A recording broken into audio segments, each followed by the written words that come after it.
Hi students, welcome to Global Online. This is Ankita Sood. West Bengal State Eligibility Test paper 1 में higher education system unit के बहुत important questions आज इस video में हम discuss करने वाले हैं। ये सवाल ज़रूर आपको आगे आने वाले एग्जामिनेशन में पूछे जा सकते हैं, इसीलिए हर एक क्वेश्चन के डिटेल्ड एक्सप्लेनेशन के साथ आपको कुछ ट्रिक्स भी मैं बताऊंगी जिससे कि इजीली करेक्ट आंसर्स को आप आइडेंटिफाई कर सकते हो। तो स्टूडेंट्स, बहुत इंपॉर्टेंट सीरीज है, इनको आप ज़रूर अच्छे से फॉलो कीजिएगा। आगे बढ़ने से पहले आपको बता देना चाहती हूँ कि एग्जाम क्वालिफाई करने के लिए पेपर 1 प्रिपरेशन पर ध्यान देना बहुत ज़रूरी है। इसमें आप आसानी से 75 प्लस स्कोर कर सकते हो अगर आप एक स्मार्ट प्रिपरेशन को फॉलो करते हो। एंड इसके लिए कंप्लीट कोर्स हमने लॉन्च किया है जो कि एग्जामिनेशन के डिफिकल्टी लेवल और लेटेस्ट पैटर्न को ध्यान में रखते हुए ही बनाया गया है। इसमें हम कंप्लीट पेपर 1 के फुल सिलेबस वीडियो लेक्चर्स आपको देते हैं, बहुत ही सिंपल लैंग्वेज में रियल लाइफ एग्जाम्पल्स के साथ, बहुत ही ज्यादा इंटरेस्टिंग वे में यहाँ पर आपके सारे कॉन्सेप्ट्स क्लियर करवाने की मैं श्योरिटी देती हूँ। साथ ही फुल सिलेबस नोट्स आपको पीडीएफ फॉर्मेट में मिलेंगे जिसको आसानी से अपने मोबाइल फोन में भी डाउनलोड करके आप पढ़ सकते हो। फुल सिलेबस मॉक टेस्ट में आपको 60 से भी ज्यादा मॉक टेस्ट मिलेंगे दोनों लैंग्वेजेस में, एंड इसमें से as it is questions exam में आते हैं। एंड ये मॉक टेस्ट अगर आप लोग अटेम्प्ट कर लेते हो तो डेफिनेटली आप लोग एग्जामिनेशन में अच्छा स्कोर कर सकते हो। एंड साथ ही 2000 प्लस एमसीक्यू क्वेश्चन बैंक में आपको मिलते हैं previous year questions, most repeated questions and most expected questions. तो हर एक क्वेश्चन के सॉल्यूशन के साथ आपको डिटेल में एक्सप्लेनेशन भी दी जाएगी ताकि रिवीजन के दौरान भी आपके सारे कॉन्सेप्ट्स क्लियर हो जाएं। ये सभी क्वेश्चंस रिवीजन में आपको बहुत हेल्प करते हैं। सो गिवन व्हाट्सएप नंबर्स पर कॉन्टैक्ट करके आज ही इस कोर्स को ज्वाइन कर लीजिए। इसके लिए आपको सिर्फ एक ही बार फीस देनी है, 2000 रुपए। एग्जाम तक ये फीस वैलिड रहेगी, ये कोर्स वैलिड रहेगा। एंड इसके फ्री वीडियोस के एक्सेस के लिए ग्लोबल ऑनलाइन ऐप को जरूर डाउनलोड कीजिए। स्टोर सेक्शन पर जाकर सर्च बार में आपको कोर्स का नाम लिखना है। कोर्स के ओवरव्यू के बाद कंटेंट पर क्लिक करते ही आप यहाँ पर देख सकते हो सिलेबस मिल जाएगा, सेपरेटली मेरे फोल्डर्स मिल जाएंगे, एंड यहाँ पर यूनिट वाइज फोल्डर्स हैं जहां पर आपको theory lectures, MCQ lectures, mock test और नोट्स भी मिल जाते हैं। ये एग्जाम ओरिएंटेड कोर्स है, डेफिनेटली 6 महीने के अंदर अंदर आपको एग्जाम को क्वालिफाई करने में यही कोर्स मदद करेगा। सो गिवन नंबर्स पर कॉन्टैक्ट करके आप इस कोर्स की पूरी जानकारी जरूर ले सकते हो। पहला क्वेश्चन है, the purpose of Gurukul system of education is to. देखो, ये हायर एजुकेशन का पहला क्वेश्चन हम देख रहे हैं जिसमें कि गुरुकुल सिस्टम के बारे में पूछा गया है। गुरुकुल क्या होते हैं? देखो, गुरुकुल मतलब टीचर का घर। तो गुरुकुल में क्या होता था कि स्टूडेंट सभी टीचर्स के घर में जाते थे, वहीं पर रहते थे, वहीं पर पढ़ते थे, और उन लोगों को अपने डेली जो सिलेबस होता है इन सब चीजों के अलावा मंत्र पाठ, अपनी संस्कृति के बारे में और भी एक्स्ट्रा चीजें सिखाई जाती थी। ठीक है। गुरुकुल क्यों बनाए गए थे? इसका करेक्ट आंसर है प्रमोटिंग इक्वालिटी एंड एक्सेलेंस, यानी कि सभी बच्चों में समानता और उत्कृष्टता को बढ़ावा देने के लिए गुरुकुल एजुकेशन जो है वो बनाई जाती थी। जो भी एक बच्चा सीखना चाहता है, चाहे वो संस्कृत है, अपने मैथ्स है, मेटाफिजिक्स है, या फिर जनरल लाइफ के रूल्स अगर वो सीखना चाहते हैं, तो सब कुछ गुरुकुल में उन स्टूडेंट्स को सिखाया जाता था। नेक्स्ट क्वेश्चन है, which of the following commission committee is in the post independent India has paid attention on all the levels of education. वो कौन सी कमेटी थी जिसने शिक्षा के सभी स्तरों के ऊपर ध्यान दिया था? तो डायरेक्ट इसका आंसर आपको आना चाहिए, वो थी Kothari commission. Okay. Kothari commission बहुत ज्यादा इंपॉर्टेंट होता है। मैं आप लोगों को थोड़ा सा इसका इंट्रोडक्शन दे देती हूँ। कोठारी कमीशन 1964 से लेकर के 66 के बीच में हुआ था, and it was set up by or under the chairmanship of doctor D S Kothari, इसीलिए इनका नाम कोठारी कमीशन रखा गया था। ठीक है। इस कमीशन के हिसाब से एजुकेशन जो है वो productivity, social development, national unity, democracy को कंसोलिडेट करने, इन सब चीजों की डेवलपमेंट के लिए बना होनी चाहिए। ठीक है। यही सब चीजें इस कमीशन के अंदर कही थी कि एजुकेशन को कैसे बढ़ावा दिया जाना चाहिए ताकि हम इन सब चीजों को भी ध्यान में रख सकें। इसके अलावा यहाँ पर अगर हम राधा कृष्णन कमीशन की बात करते हैं, राधा कृष्णन कमीशन आया था 1948 से लेकर के 49 के बीच में। इसको यूनिवर्सिटी एजुकेशन के नाम से भी जाना जाता है, यूनिवर्सिटी एजुकेशन कमीशन के नाम से भी जाना जाता है। इसमें ये बोला गया था कि यूनिवर्सिटीज जो है वो पॉलिटिक्स, लीडरशिप प्रोवाइड करवाती हैं, एजुकेशन, इंडस्ट्री, कॉमर्स, ये सब चीजें प्रोवाइड करवाती हैं। And the aim of this commission should be to produce intellectual adventures, ठीक है? सो बच्चे को सिर्फ एग्जाम क्वालिफाई करने या फालतू चीजें नहीं बतानी है, उनका इंटेलिजेंस लेवल कैसे डेवलप किया जाए, ये इस कमीशन के अंदर कहा गया था। नेक्स्ट आ जाता है मुदलियार कमीशन। ये आया था आपका 1952 से लेकर के 1953 के बीच में, ठीक है? ये सेकेंडरी एजुकेशन कमीशन है, ठीक है? इसको सेकेंडरी एजुकेशन कमीशन के नाम से भी जाना जाता था। इसमें ये बोला जाता था कि जो हमारी मदर टंग है, जो हमारी भाषा है, रीजनल लैंग्वेजेस है, वो एक सेकेंडरी स्टेज में इंस्ट्रक्शंस का माध्यम होना चाहिए। यानी कि अपनी मदर टंग जिस भी स्टेट में, जिस भी पर्टिकुलर कंट्री में आप रह रहे हो, वहां पर अपनी जो भाषा है उस स्टेट की, उसमें बच्चों को पढ़ाया जाना चाहिए, ठीक है? एंड इंग्लिश और हिंदी कंपलसरी होनी चाहिए। जूनियर बेसिक स्टेज पर बच्चों को ये 2 लैंग्वेजेस ज़रूर आनी ही चाहिए। इसके बाद तीसरा कमीशन आ जाता है आचार्य राममूर्ति समिति। ये 1990 में आया था, ठीक है? आचार्य राममूर्ति ने 1990 मई के मंथ में 1990 में इसको जो है इस कमेटी की चेयरमैनशिप रखी थी। एंड इसमें बोला गया था कि the responsibilities for planning, implementing and internal monitoring of all school based programs for women's education should be handed over educational complexes in Panchayati Raj framework। इसमें बोला गया था कि जितने भी एजुकेशन से रिलेटेड इंपॉर्टेंट कॉन्सेप्ट्स है, एजुकेशन को हैंडल करने की बात है, वो सारी की सारी पंचायती राज के अंदर आनी चाहिए। ओके, सो ये थे 4 इंपॉर्टेंट कमीशंस। नेक्स्ट आ जाता है question, Which of the following statement represents the main functions of UGC? इस क्वेश्चन पे जाने से पहले स्टूडेंट्स, अगर ये जितने भी कमीशन हैं, इनके अलावा भी बहुत लिस्ट है कमीशन की, आप सभी चाहते हो कि उन सब पर मैं डिटेल्ड वीडियो आपके लिए लेकर आऊं, जिसमें ट्रिक्स के साथ हर एक कमीशन आपको याद करना भी मैं बताऊं, तो आप मुझे कमेंट करके बता दीजिए, मैं जल्दी से जल्दी वो वीडियो आपके लिए लेकर आऊंगी। Okay, which of the following statements represent the main function of UGC? UGC का मेन फंक्शन क्या है?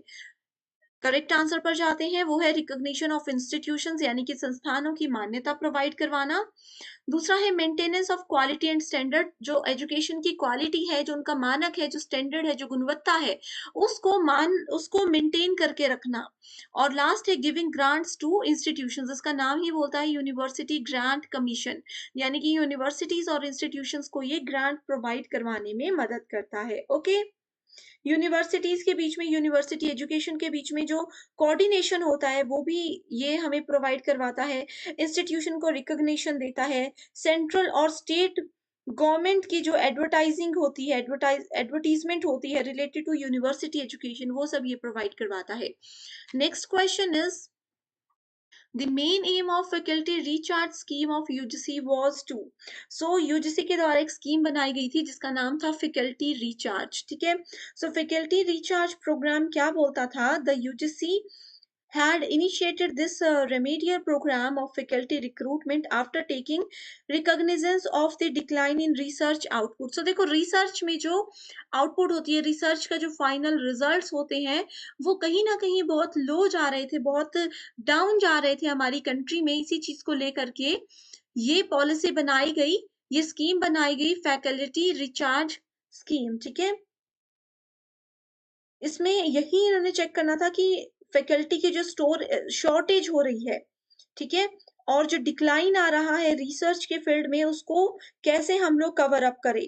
यूजीसी ने क्या किया है? Contemplating recruitment of 1000 faculty over a period of time and place them in different university. तो university के requirement के हिसाब से इस स्कीम के अंदर 1000 टीचर्स को जो है वो हायर किया गया, एंड जिस यूनिवर्सिटी में जितनी रिक्वायरमेंट थी वहां पर उसको रखा गया। करेक्ट आंसर है address the shortage of faculty in higher educational institutions. Next question है, for the day to day administration of university which of the following bodies is responsible? Correct answer है option number 2, syndicate executive council, ठीक है? Syndicate executive council क्या बोलती है? ये जो है, it is the principal organ of management and the highest executive authority of the university. किसी भी यूनिवर्सिटी की हाईएस्ट अथॉरिटी जो है, एग्जीक्यूटिव अथॉरिटी जो है, कार्यकारी परिषद जो है सबसे बड़ी, वो इसके अंदर आती है। ओके, नेक्स्ट क्वेश्चन है, the university grant commission was established with which of the following AIIMS. देखो सेम क्वेश्चन है, अभी हमने पढ़ा सेम क्वेश्चन है, बस पूछने का तरीका थोड़ा सा डिफरेंट है। सो इसमें इसके एम्स बताए गए हैं।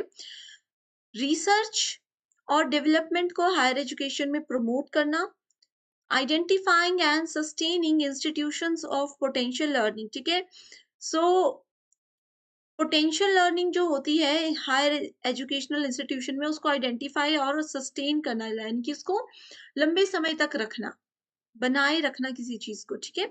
और तीसरा ऑप्शन है कैपेसिटी बिल्डिंग ऑफ टीचर्स, यानी कि शिक्षकों की क्षमता में क्षमता का निर्माण करना भी यूजीसी कमीशन के अंदर आता है। ओके, अगला क्वेश्चन है which of the following are the demerits of globalization of higher education.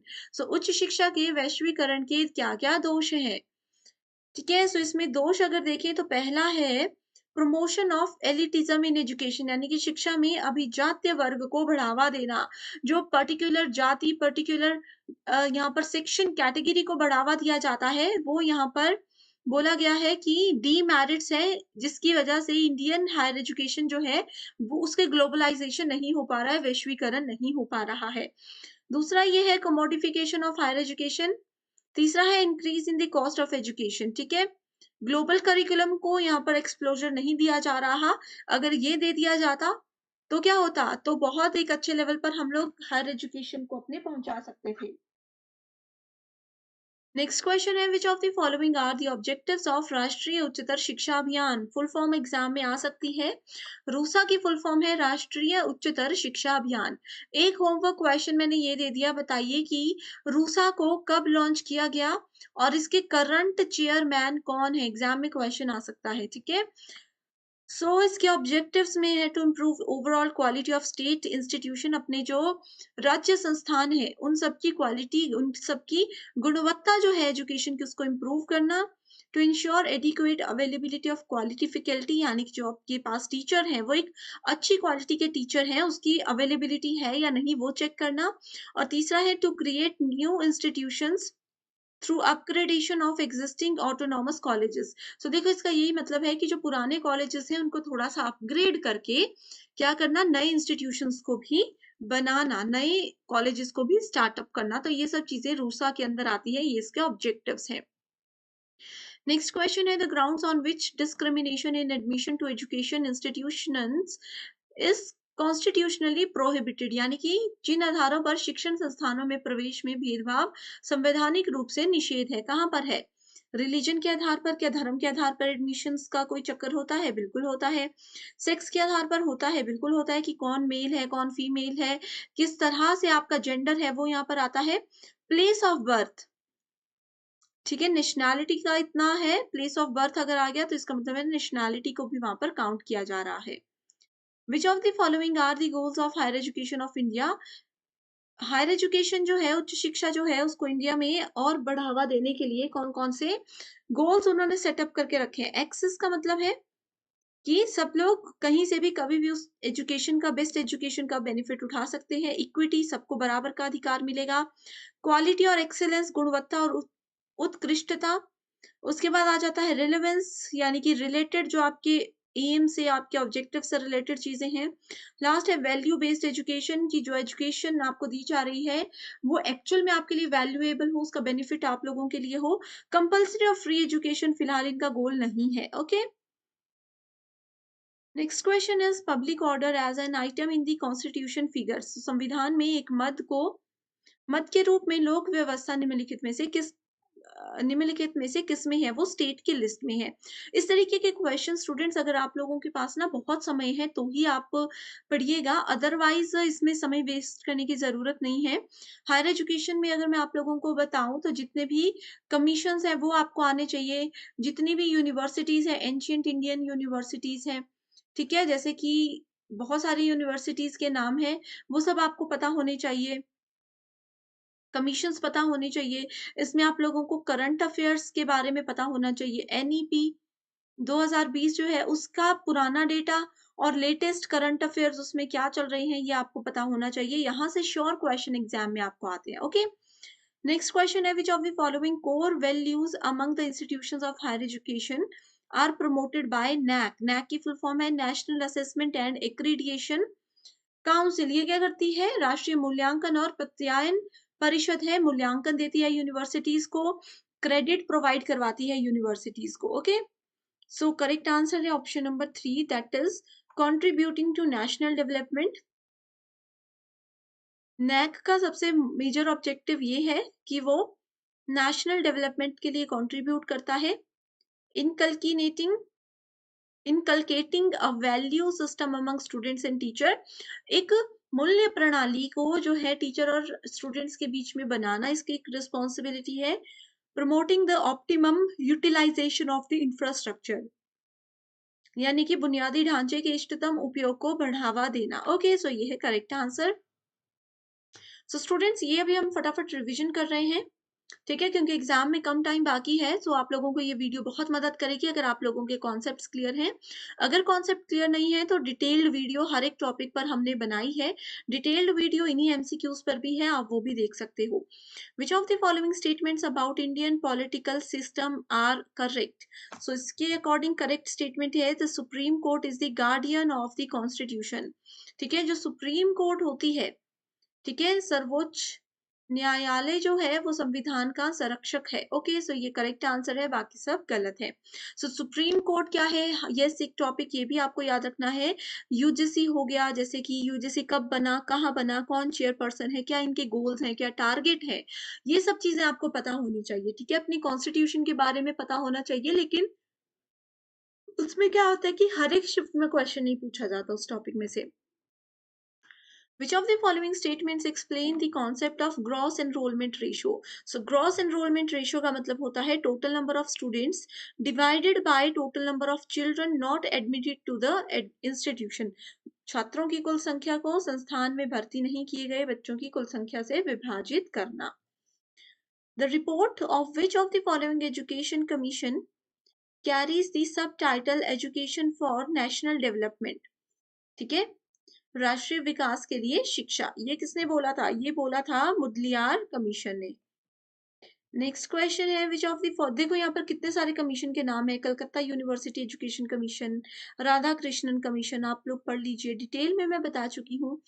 Which of the following commission is post independent India has paid attention on levels of education? ये repeated question है, ठीक है, इसका answer ये नहीं होगा, इसका answer already हम डिस्कस कर चुके हैं, that is Kothari commission. Okay, the session of the parliament is summoned by whom?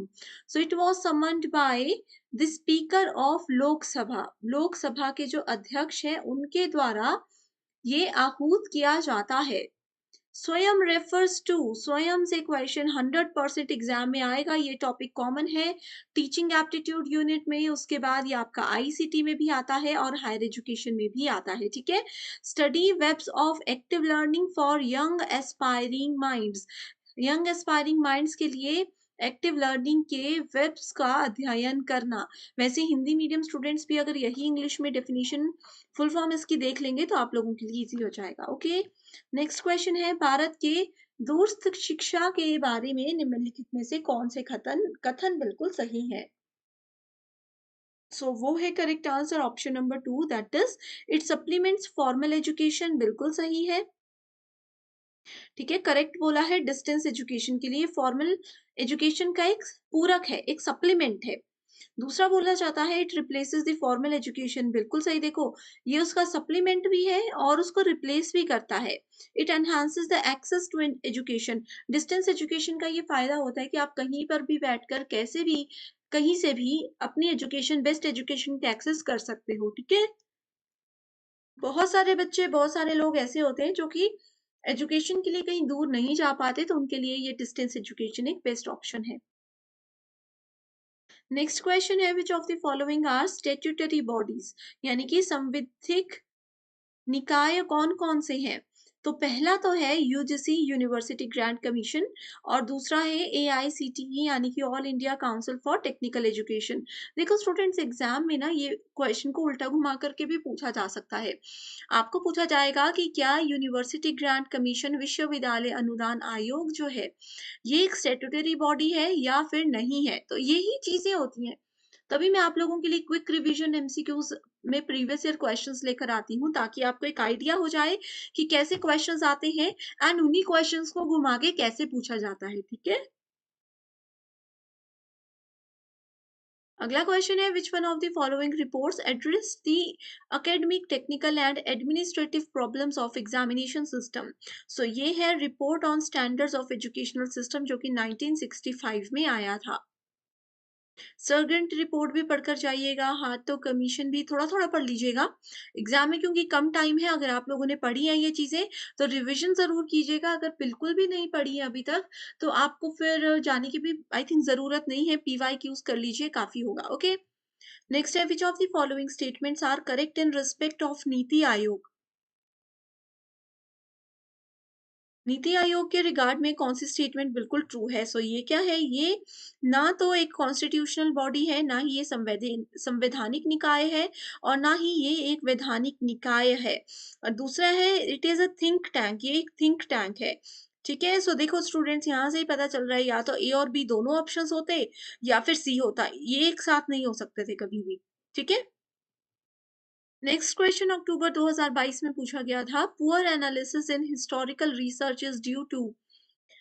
सो ऐतिहासिक शोध जो होता है उसमें खराब विश्लेषण का एक कारण क्या है, ये आप लोगों का क्वेश्चन जो है मैं बता देती हूँ कि रिसर्च एप्टीट्यूड के अंदर का क्वेश्चन है। ठीक है, इंपॉर्टेंट है, इसको हायर एजुकेशन में भी कंसिडर किया जा सकता है।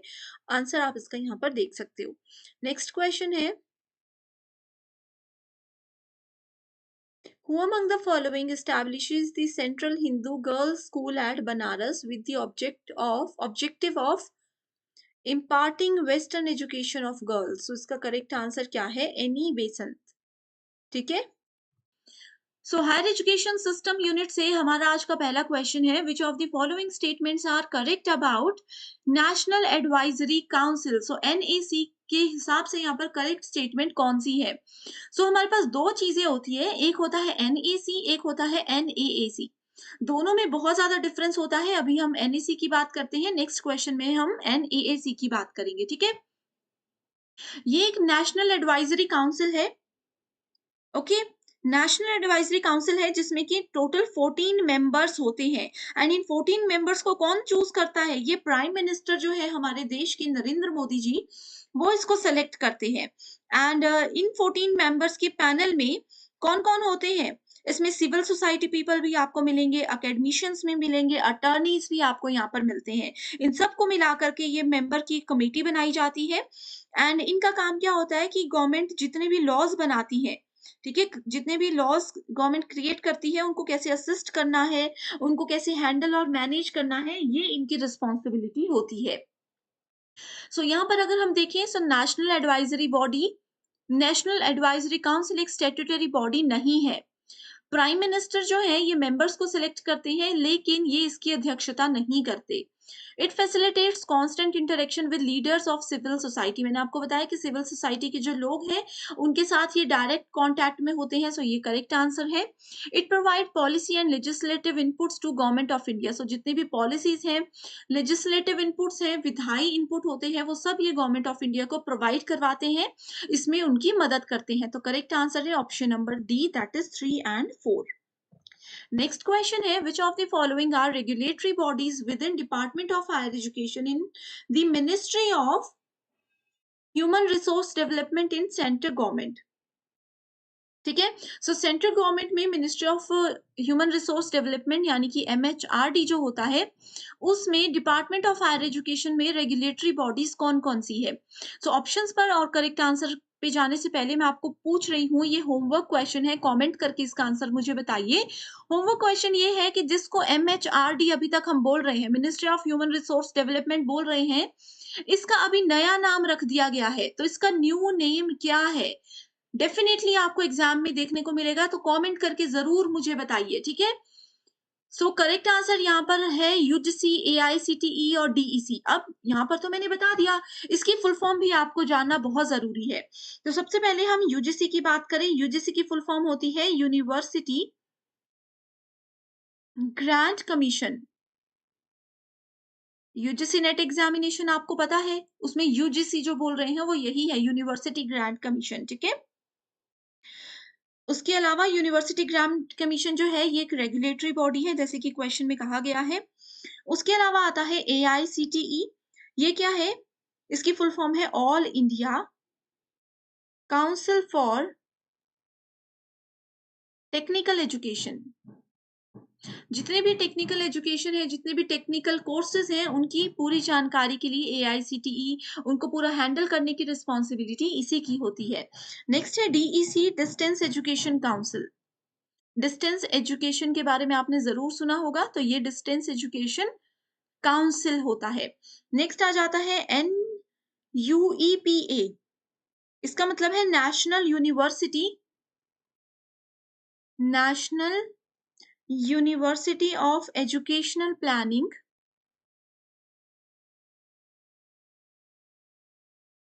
And administration. ओके। ICSSR ये होता है इंडियन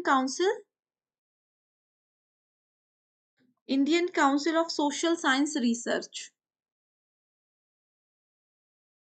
अब देखो ये सारी फुल फॉर्म्स मैंने आपको बता दी, अपकमिंग एग्जाम में फुल फॉर्म्स भी पूछी जाती हैं, आपको पता होगा, है ना? तो इस तरीके से आप इसको नोट कर लीजिए। नेक्स्ट क्वेश्चन है सार्थक इज व्हाट? सो सार्थक एक डिजिटल इनिशिएटिव है। इसमें पूछा गया है कि सार्थक क्या होता है। सार्थक is implementation plan for NEP 2020। जो नेशनल एजुकेशन पॉलिसी है उसको इम्प्लीमेंट करने के लिए जो प्लान बनाया गया है उसको सार्थक के नाम से जाना जाता है। ठीक है, ये किसने बनाया है? Union education minister Ramesh ji जो है उन्होंने इसका ये इनिशिएटिव लिया है। ठीक है, अब यहाँ पर एक और होमवर्क क्वेश्चन है। ये होमवर्क क्वेश्चन ऐसा है जो कि 100% किसी ना किसी शिफ्ट में जरूर आएगा। सार्थक की फुल फॉर्म बताइए। सार्थक की फुल फॉर्म मुझे कमेंट करके जरूर बताइएगा। ओके। नेक्स्ट क्वेश्चन है which of the following statements are correct in respect of NITI Aayog? सो नीति आयोग में जो नीति है NITI, नीति की फुल फॉर्म सबसे पहले आपको जानना जरूरी है। ये होती है institution national institution for transforming transforming India. National level के इंस्टीट्यूशन है जो कि इंडिया के ट्रांसफॉर्मेशन के लिए बनाए गए हैं। ना तो ये कॉन्स्टिट्यूशनल बॉडी होती है, ना ही ये स्टैट्यूटरी बॉडी होती है। तो ये दो ऑप्शंस बिल्कुल गलत हैं और ऑप्शन नंबर 3 करेक्ट है, क्योंकि इसमें कहा है it is neither constitutional nor statutory. ना तो ये संवैधानिक निकाय है, ना ही वैधानिक निकाय है। और लास्ट ऑप्शन है it is a think tank. तो ये ऑप्शन भी बिल्कुल सही है कि ये एक थिंक टैंक होता है। ठीक है, सो करेक्ट आंसर है ऑप्शन नंबर C। अब देखो सवाल यहाँ पर ये भी आता है कि नीति आयोग ना तो संवैधानिक निकाय है, ना ही वैधानिक निकाय है। तो ये है क्या? तो ये है एक एडवाइजरी बॉडी। ये है एक एडवाइजरी बॉडी। ठीक है, not created by any law of parliament. ठीक है, जो भी बॉडी, जो भी एक कॉन्स्टिट्यूशन या जो भी चीजें लॉ ऑफ पार्लियामेंट के द्वारा नहीं बनाया जाता उसको एडवाइजरी बॉडी का नाम दिया जाता है। ठीक है, इसके 4 मेन हेड्स होते हैं। 4 मेन हेड्स में से पहला हेड होता है डिजाइन पॉलिसी प्रोग्राम फ्रेमवर्क, दूसरा है cooperative federalism monitoring and evaluation, और चौथा है think tank and knowledge and innovation hub. तो एग्जाम में जैसे यहाँ पर थिंक टैंक बोला गया है, हो सकता है अपकमिंग एग्जामिनेशन में बोला जाए कि नॉलेज एंड इनोवेशन हब क्या नीति आयोग है? तो आपका आंसर होना चाहिए बिल्कुल है। ओके। नेक्स्ट क्वेश्चन है विच अमंग द, अब देखो स्टूडेंट्स, नेक्स्ट क्वेश्चन पे जाने से पहले ये बता दो मुझे कि अगर आपको नहीं पता कॉन्स्टिट्यूशनल बॉडी और स्टैट्यूटरी बॉडी क्या होती है तो मुझे कमेंट करके बता दीजिए। ठीक है, अगर आपको ये भी नहीं पता इनके बीच में डिफरेंस क्या होता है, कैसे आइडेंटिफाई करते हैं, तो जल्दी से मुझे बता दीजिए, मैं आपके लिए शॉर्ट वीडियो लेकर आऊंगी। Which among the following is are not a criteria for quality assessment followed by NAC? ठीक है, सो NAC के द्वारा अनुसूचित गुणवत्ता मूल्यांकन के लिए कौन सा इनमें से मानदंड नहीं है? सो करेक्ट आंसर है गवर्नमेंट गवर्नेंस एंड लीडरशिप। सो यहाँ पर देखो हम बात कर रहे हैं NAC की। NAAC, NAC की फुल फॉर्म क्या होती है? National assessment and accreditation council. ठीक है, national assessment and accreditation council. इसमें क्या होता है, जितनी भी यूनिवर्सिटीज हैं उनको ये असेसमेंट और क्रेडिट प्रोवाइड करवाती है। बहुत सारी यूनिवर्सिटीज के आगे आपने सुना होगा अक्रेडिटेड बाय नैक। कई यूनिवर्सिटीज को बी प्लस रैंक मिलता है, कईयों को ए प्लस प्लस। ये जो रैंकिंग होती है यूनिवर्सिटीज की, ये नैक हर साल प्रोवाइड करवाता है, ठीक है। सो टीचिंग लर्निंग इवैल्यूएशन होता है इसमें, कंसल्टेंसी और एक्सटेंशन भी चेक किया जाता है, ठीक है। इंफ्रास्ट्रक्चर और लर्निंग रिसोर्सेज कैसे पढ़ाया जाता है यूनिवर्सिटीज में, ये भी इसमें चेक किया जाता है।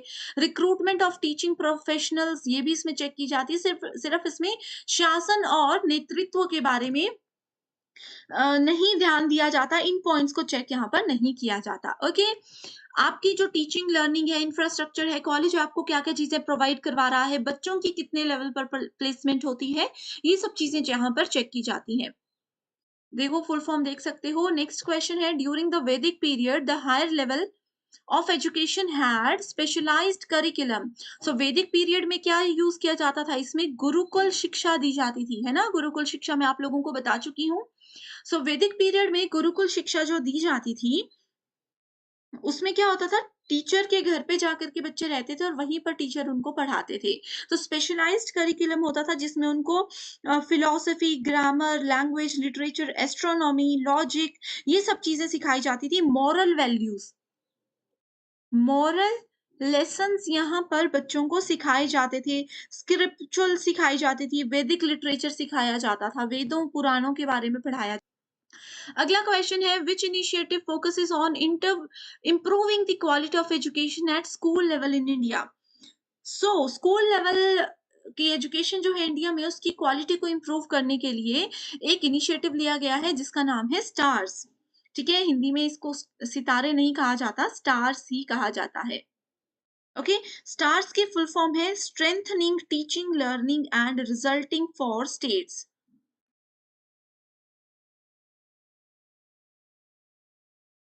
यहाँ पर आप देख सकते हो इसकी full form, strengthening teaching learning and the results for state programme, ठीक है। ये प्रोजेक्ट है जिसको कि 2020 अक्टूबर 2020 में अप्रूव कर दिया गया था, and to be implemented as centrally sponsored scheme. तो एग्जाम में ये पूछा जा सकता है कि क्या ये एक सेंट्रली स्पॉन्सर्ड स्कीम है या फिर नहीं है, तो बिल्कुल ये एक ऐसी ही स्कीम है। इसको 6 इंडियन स्टेट्स में यूज किया जा रहा है, जिसमें हिमाचल प्रदेश, केरला, मध्य प्रदेश, महाराष्ट्र, उड़ीसा, राजस्थान और अ, राजस्थान में है, और समग्र शिक्षा अभियान जो है उसके अंदर इसको कंसिडर किया गया है। अगला क्वेश्चन है, some important recommendations of Kothari commission were. So Kothari commission ने कुछ महत्वपूर्ण सिफारिशें दी थी, जिसमें क्या क्या चीजें आती हैं, establishment of clusters of advancement centres in major universities. जो मेजर यूनिवर्सिटीज हैं उसमें कोर्सेज को और बढ़ावा देना, उसमें और सेंटर्स को और पॉइंट्स को इंक्लूड करना इसके अंदर आता था। नेक्स्ट इसमें बोला गया है एस्टैब्लिशमेंट ऑफ 6 मेजर यूनिवर्सिटीज, यानी कि 6 और बड़ी यूनिवर्सिटीज बनाई जाए, ये भी कोठारी कमीशन में कहा गया था। Improving quality and content of lecturing, यानी कि व्याख्यान की गुणवत्ता और सामग्री में सुधार लाना भी इसमें कहा गया था। इसके अलावा कोठारी कमीशन ने ज्यादातर फोकस इस चीज पर किया था कि जो भी हमारी रीजनल लैंग्वेजेस होती हैं, ठीक है, जैसे कि जिस भी स्टेट में आप रहते हो, जैसे कि आप लोग अगर मध्य प्रदेश में रहते हो, वहाँ की कोई स्पेसिफिक लैंग्वेज है, आप लोग महाराष्ट्र में रहते हो, वहाँ की कोई रीजनल लैंग्वेज है, तो उस लैंग्वेज में बच्चों को पढ़ाया जाए, खास करके 1 से कक्षा 5 तक तो ज़रूर पढ़ाया जाए, ठीक है। संस्कृत पे बच्चों को कंपल्सरी होनी चाहिए, क्योंकि संस्कृत हमारी एक देश की बहुत इंपॉर्टेंट भाषा है, जिसके बारे में बच्चों को आगे आने वाले समय में ज्ञान नहीं होगा, अभी भी नहीं है। बहुत सारे आप भी जो वीडियोस देख रहे हैं, आपको भी संस्कृत का नॉलेज नहीं होगा। तो कोठारी कमीशन में यही बोला है कि अपनी रीजनल लैंग्वेज संस्कृत और इंटरनेशनल लैंग्वेजेस जैसे कि इंग्लिश हो गई, मेजर फोकस उन लैंग्वेजेस पे रहना चाहिए। विमेन एजुकेशन पर यहाँ पर ध्यान देने को कहा गया था। Okay, the country which has the highest number of higher education institution is. So India में सबसे ज्यादा हायर एजुकेशनल इंस्टीट्यूशन है, 2021 जुलाई में एक एनालिसिस हुआ था जिसमें इंडिया में 5288 यूनिवर्सिटीज हैं, हायर एजुकेशनल इंस्टीट्यूशंस हैं। तो बाकी की डिटेल्स जैसे आपके डेटा के लिए हैं, आप लोगों को बस ये याद रखना है कि इंडिया ही सबसे ज्यादा number of higher educational institutions होते हैं यहाँ पर, ठीक है। नेक्स्ट क्वेश्चन है, which of the following entries of Indian constitution deal with the coordination and determination of standards in institutions of higher education or research और scientific and technical institutions। so इसमें है एंट्री नंबर 66। so coordination और determination जो भी है institutions के standard की, ठीक है, उनके education की, research की, scientific और technical institutions की, वो सारी एंट्री नंबर 66 के अंदर ही आता है इंडियन कॉन्स्टिट्यूशन के अंदर। ओके, सो हायर एजुकेशन जितने भी ये 63 से लेकर 66 तक है ना, ये सारे ही वैसे इंडियन कॉन्स्टिट्यूशन में हैं जो कि हायर एजुकेशन के सिस्टम को डील करते हैं, लेकिन सबकी अलग-अलग रिस्पॉन्सिबिलिटी, सबके अंदर अलग-अलग चीजें कही गई हैं। अगला क्वेश्चन है, there shall be equality of opportunity for all citizen in matters related to employment or appointment to any office under the state is assured by, so it is assured by article number 16। So article number 14 to 18 Indian constitution contain provision for right to equality। right to equality article number 14 से 18 के बीच में आता है। the right to equality forms part of the basic structure of Indian constitution which cannot be amended।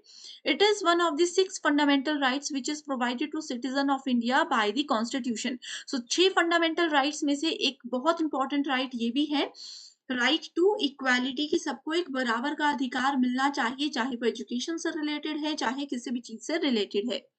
अगला question है, which of the following are the objectives of Rashtriya Uchchatar शिक्षा अभियान, यानी कि रूसा के ऑब्जेक्टिव्स क्या क्या है। सो करेक्ट आंसर है to improve the overall quality of state institution, किसी भी राज्य संस्थान की ओवरऑल जो गुणवत्ता है उसको बढ़ाना। Adequate availability of quality faculty, एक अच्छे, पर्याप्त और सुनिश्चित जो शिक्षक है वो वहां पर होने चाहिए। और तीसरा है to create new institutions through upgradation of existing autonomous colleges, जो अभी तक के कॉलेजेस हैं, ऑटोनॉमस कॉलेजेस हैं, स्वायत्त कॉलेजेस जो हैं, उनको उनको अपग्रेड कर कर नए इंस्टीट्यूशंस को यहाँ पर बनाना इसमें कहा गया है। Which of the following statements are correct about central universities? So central universities क्या होती हैं? They are established under Act of Parliament। आप लोगों को central universities, private universities, state universities and deemed universities के बारे में जरूर पढ़कर जाना है, ठीक है। तो ये एक्ट ऑफ पार्लियामेंट के अंदर एस्टेब्लिश की जाती हैं। The president of India acts as visitor of the university, तो ये सिर्फ इसमें विजिटर की तरह काम कर सकते हैं। The president has the power to nominate some members to the executive. So central universities की जो टीम होती है, मैनेजमेंट टीम होती है, उसके जो मेंबर्स हैं उनको नॉमिनेट करने की पावर प्रेसिडेंट में होती है। तो ये है ABC correct answer. The main role of UGC in higher education is to provide funds to universities, ठीक है। और भी बहुत सारे रूल्स होते हैं यूनिवर्सिटी ग्रांट कमीशन के, जैसे कि काफी चीजें यहाँ पर ग्रांट करवाई जाती हैं, लेकिन मेजर जो है, मेन रोल जो है इन 4 ऑप्शंस में से ऑप्शन नंबर 4 करेक्ट है, to provide funds to universities. अगला क्वेश्चन है, which of the following ancient Indian universities the culture and civilization of Tibet was built mainly through the writing of the scholars। So correct answer है Vikramshila university. अब देखो students, कुछ Indian ancient Indian universities हैं जैसे कि विक्रमशिला, नालंदा, जगाधला, मिथिला, इनसे sure question आप लोगों को एग्जाम में आएगा। आप लोगों ने आई होप अभी तक, क्योंकि एग्जाम में कम टाइम है, आप लोगों ने आई होप ये सभी यूनिवर्सिटीज को पढ़ लिया होगा, कौन सी यूनिवर्सिटी में क्या पढ़ाया जाता था, इनका मेजर फोकस किस चीज पर रहता था, क्या क्या सब्जेक्ट से।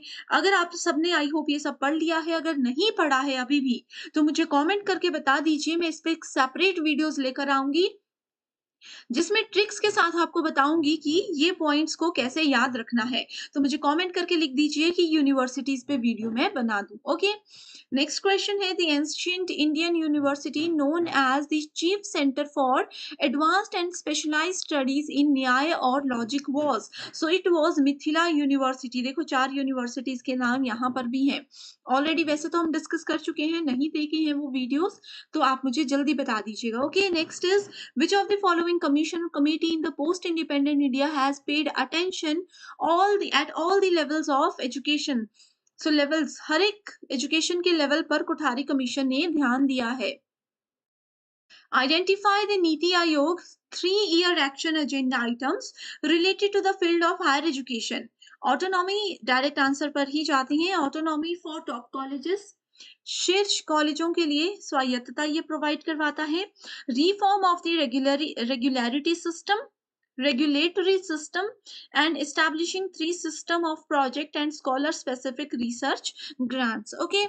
Next question है assertion reason based. The purpose of higher education is to promote critical and creative thinking abilities among students. So higher education का यही मतलब है कि बच्चों में critical thinking, रचनात्मक सोच और आलोचनात्मक सोच को बढ़ावा दिया जाए। इसका कारण ये है कि these abilities ensure job placement, कि इन्हीं एबिलिटीज की वजह से डेफिनेटली बच्चे को जॉब मिल सकती है। सो करेक्ट आंसर क्या है कि both the statements are true but R is not the correct explanation of A.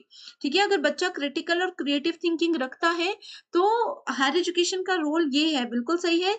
Jobs लेने में भी उसको इस टैलेंट की वजह से मदद मिलती है, लेकिन ये जरूरी नहीं कि हायर एजुकेशन अगर ये फैसिलिटी या एबिलिटी प्रोवाइड करवाता है तभी बच्चे को जॉब प्लेसमेंट मिलेगी। इसलिए ऑप्शन नंबर बी है यहाँ पर correct. Which of the following statements are correct about National Assessment and Accreditation Council? मतलब नैक की बात की गई है, ओके? देखो नैक के बारे में पहले भी क्वेश्चन था, अभी भी क्वेश्चन है, तो स्टेटमेंट्स नैक हो गया, यूजीसी हो गया, एआईसीटीई, रूसा, इनके बारे में सब कुछ पढ़कर जाइए, ठीक है? नैक एक ऑटोनॉमस इंस्टीट्यूशन है, स्वायत्त संस्था है।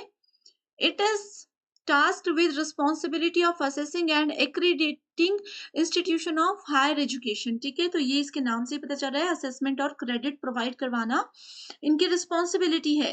अब यहाँ पर इनके पूछा है कि इसका ऑफिस जो है वो दिल्ली में है and it has regional offices, यानी कि रीजनल छोटे छोटे जगह छोटे छोटे क्षेत्रों में भी इनके ऑफिस हैं। ये दोनों स्टेटमेंट्स बिल्कुल गलत हैं।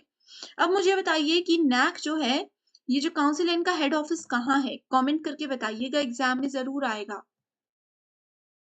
Which of the following has been the basis for introduction of yoga in teacher training courses? So teacher training courses के अंदर योगा को इंट्रोड्यूस किया गया किसके अंदर? नेशनल पॉलिसी ऑन एजुकेशन 1986 के अंदर। अभी जो आप लोग पढ़ रहे हो ना एनईपी 2020 जिसके बारे में हम बात कर रहे हैं, नेशनल एजुकेशन पॉलिसी 2020, ये क्या है? पहले यही पॉलिसी होती थी, नेशनल पॉलिसी ऑन एजुकेशन इसका नाम था। 2020 में इसका नाम थोड़ा-सा चेंज कर दिया गया और इसमें नई चीज़ों को ऐड किया गया। इस पे भी एक सेपरेट वीडियो लाई हूँ, 100% श्योर क्वेश्चन यहाँ से आता है। इस पे एक सेपरेट वीडियो लाई हूँ, नहीं देखी है तो कमेंट कीजिए, मैं लिंक आपके साथ ज़रूर शेयर कर दूँगी, ओके? अगला क्वेश्चन है, the scheme of government of India was launched for the development of secondary education in public schools. So ये स्कीम है आरएमएसए। आरएमएसए मतलब राष्ट्रीय माध्यमिक शिक्षा अभियान। आप लोगों ने गवर्नमेंट स्कूल्स में ये चीजें जरूर सुनी होगी। राष्ट्रीय माध्यमिक शिक्षा अभियान के अंदर उनको बेस्ट एजुकेशन प्रोवाइड करवाई जाती है, बेस्ट रिसोर्सेज प्रोवाइड करवाए जाते हैं।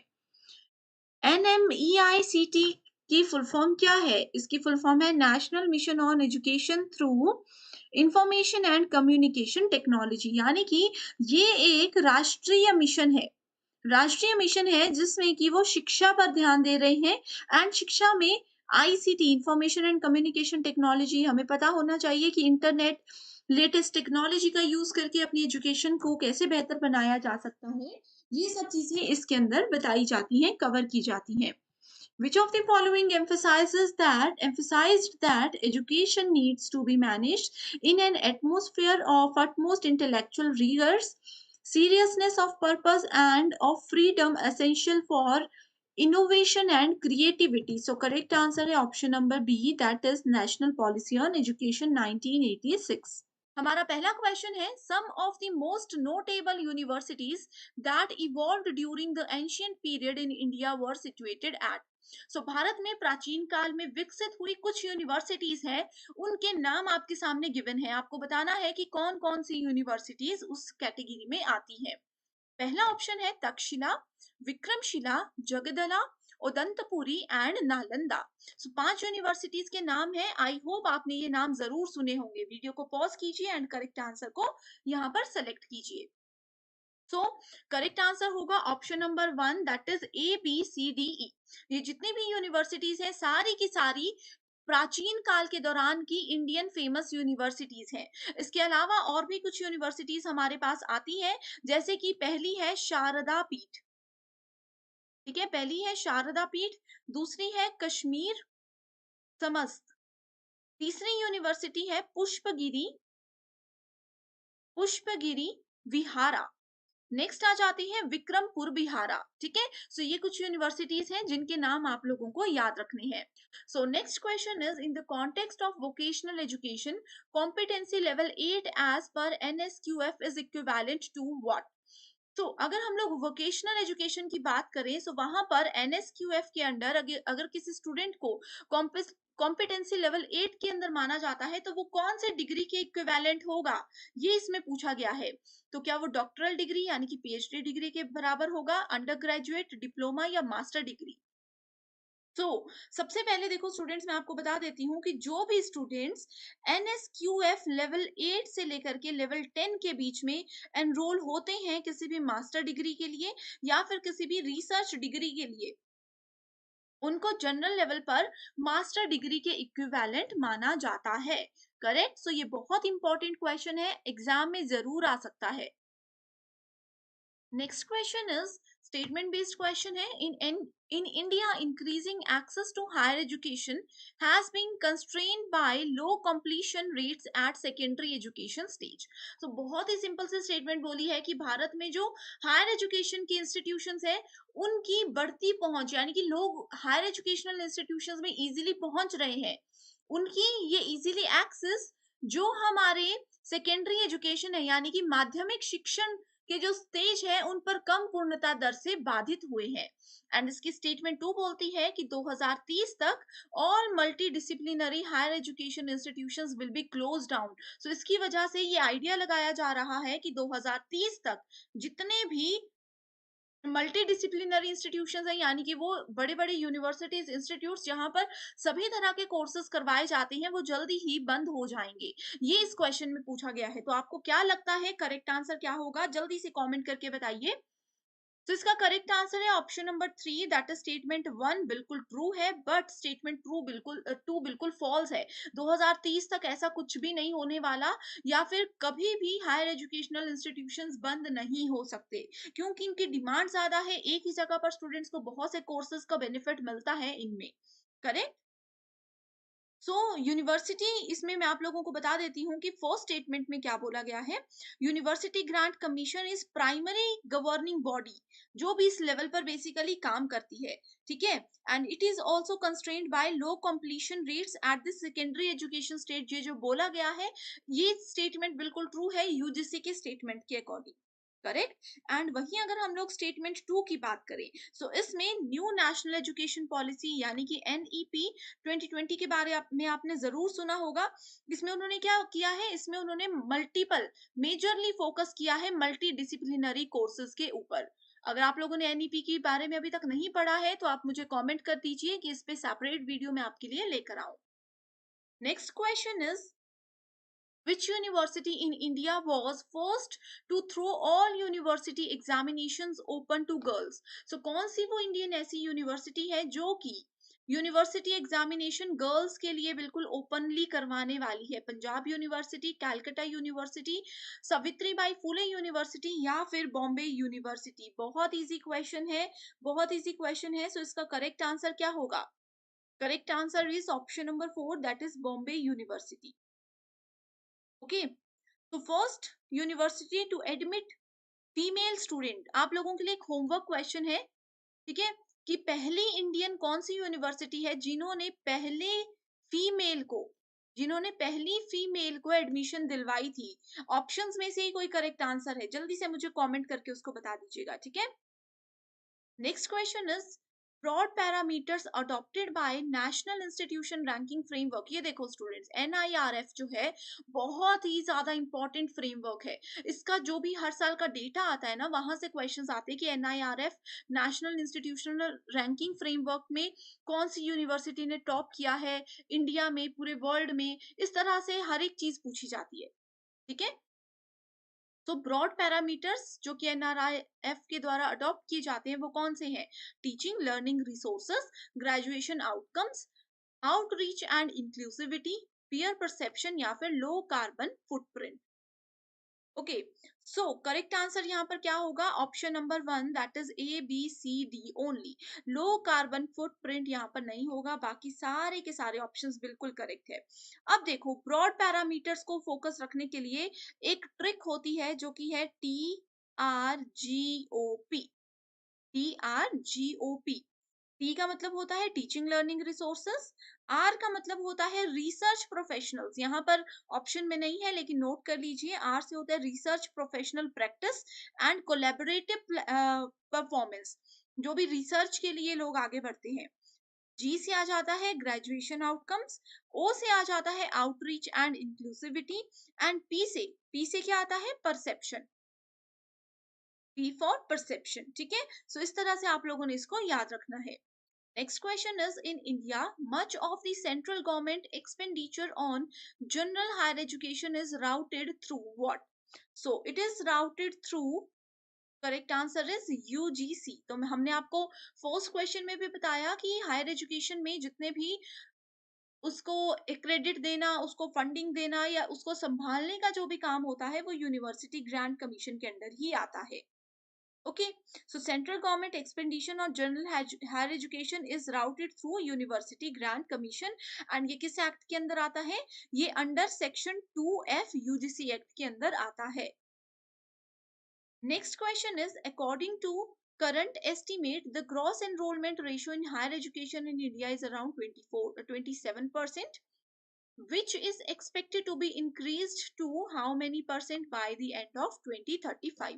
अब देखो स्टूडेंट्स, ये जो परसेंटेज और कुछ ईयर का एस्टिमेट लगाया जाता है, ये सब चीजें क्या होती है? आपने नेशनल एजुकेशन पॉलिसी 2020 के बारे में अगर सुना होगा, तो उन्होंने एजुकेशन को, स्पेशली हायर एजुकेशन को बेहतरीन बनाने के लिए बहुत से इनिशिएटिव्स लिए हैं।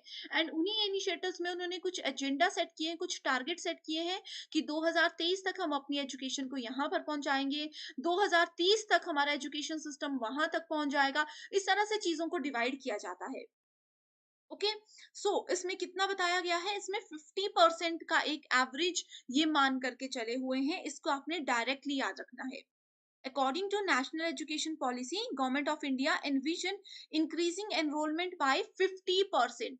इन्होंने ये बोला है कि 50% इंक्रीज 2035 तक जरूर हो जाएगा। Okay, next question is, the first state in India to pass the GST legislation in assembly was? Important question है। तो करेक्ट आंसर है इसका option number 2, that is Assam.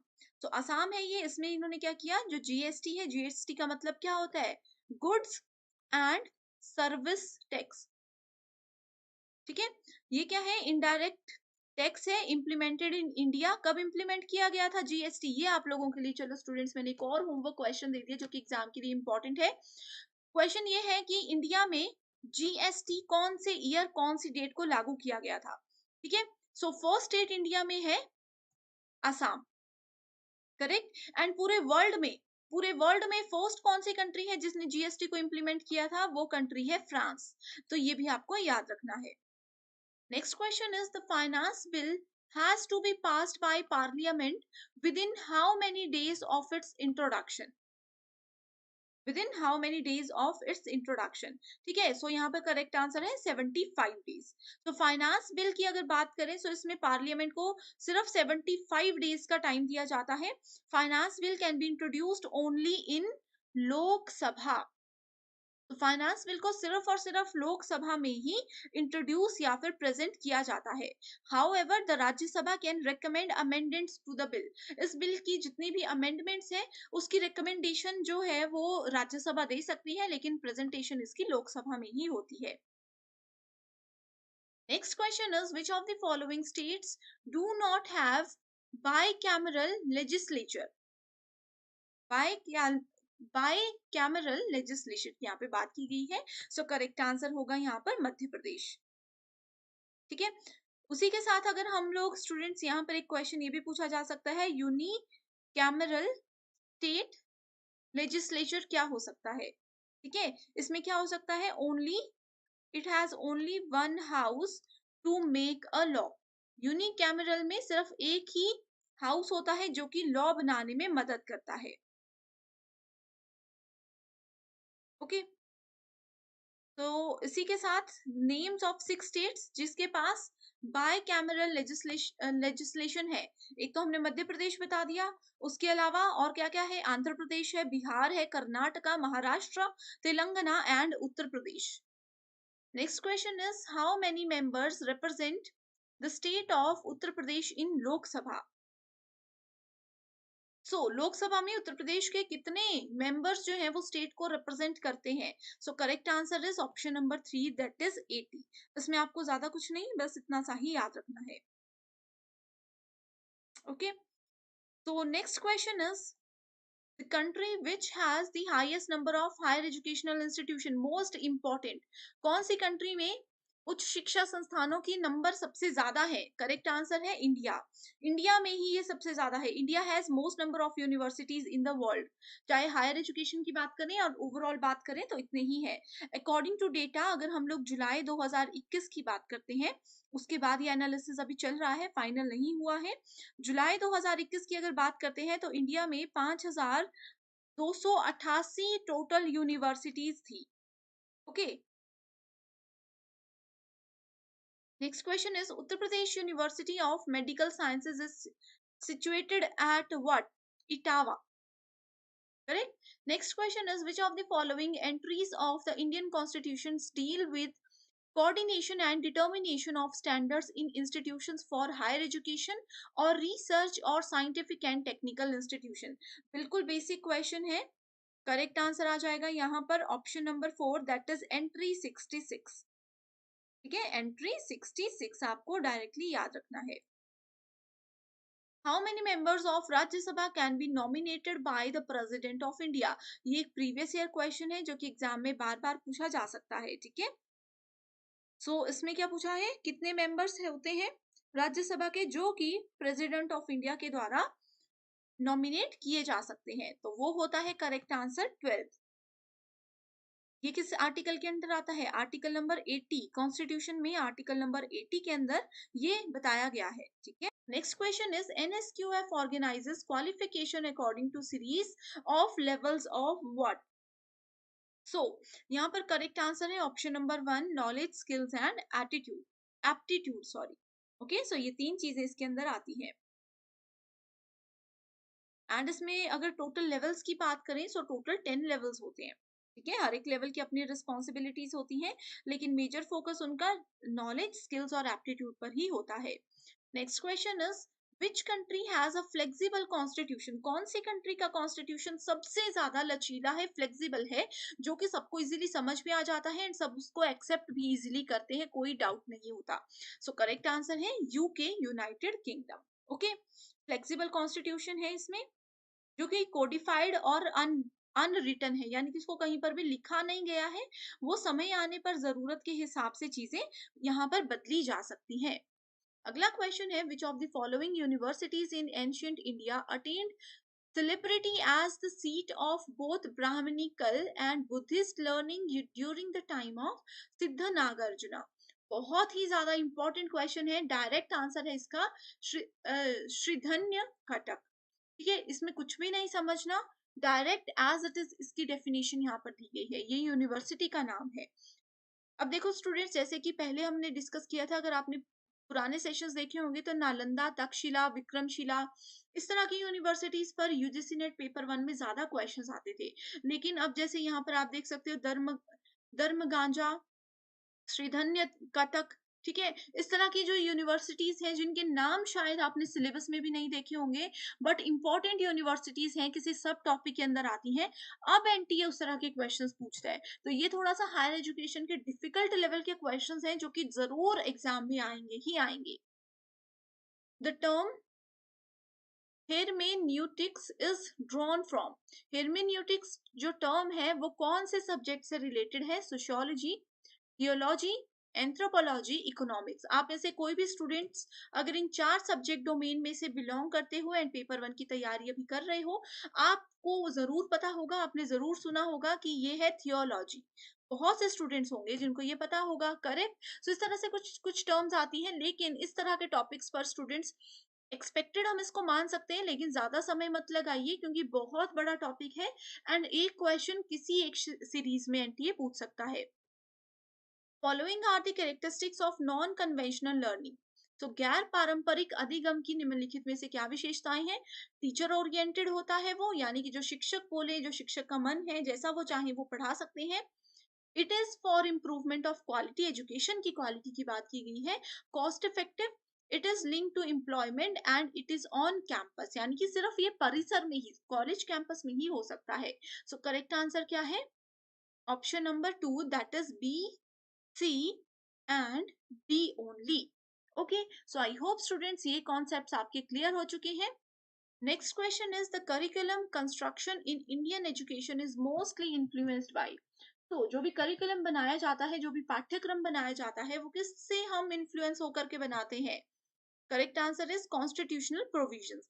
जो भी हमारे संविधान में, आपको पता है एजुकेशन से रिलेटेड बहुत सारे एक्ट्स हैं, बहुत सारे रूल्स हैं, उन रूल्स को ध्यान में रखते हुए ही ये सारी चीजें बनाई जाती हैं। कोई भी एजुकेशन मिनिस्टर या कोई भी बड़ी पॉलिसी कमीशन इसको अपने एंड पर नहीं बनाता, वो हमेशा संविधान को ध्यान में रखते हुए ही चीजें या हमारे पाठ्यक्रम को डिजाइन करते हैं। Next is the ultimate purpose of comparative education is, तुलनात्मक शिक्षा का क्या मेजर रोल होता है? Correct answer is adapting feasible educational programs by scientifically studying these in other regions. ठीक है, अपने प्रोग्राम्स को फिजिबिलिटी एजुकेशन, फिजिबल एजुकेशन होनी चाहिए, यानी कि आप कहीं पर भी कुछ भी पढ़ रहे हो, आप किसी भी यूनिवर्सिटी, किसी भी स्टेट से, किसी भी रीजन से अगर पढ़ रहे हो तो आपको प्रॉब्लम नहीं होनी चाहिए। ओवरऑल इंडिया में एक ही लेवल की एजुकेशन अब दी जाएगी, ये भी एनईपी 2020 के अंडर काउंट किया गया है। The main problem for determining educational policy in India is that, so educational policies जो है इंडिया में, उसकी मेन प्रॉब्लम क्या है? प्रॉब्लम है people with higher technical education do not find enough opportunities in India.